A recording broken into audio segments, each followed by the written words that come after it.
کبھی دل کی یہ تمنا ہوتی ہے کہ ہماری ہر دعا قبول ہو،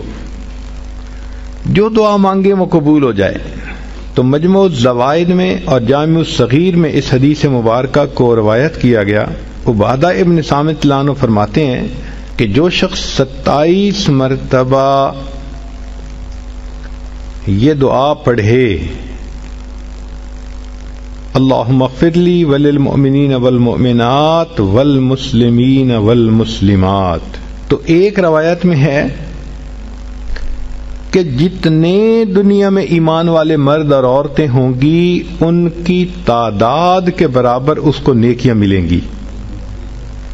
اب دیکھو ٹریلینز میں ہوں گے لوگ،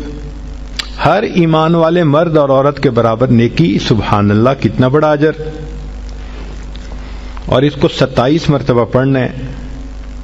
اور دوسری روایت ہے کہ جو شخص اس کو 27 مرتبہ روزانہ پڑھے گا اللہ تعالیٰ اس کو مستجاب الدعوات لوگوں میں شامل فرمائیں گے، یعنی اللہ تعالیٰ اس کو وہ درجہ دیں گے کہ اس کی دعائیں ضرور قبول ہوں گی اللہ کے ہاں۔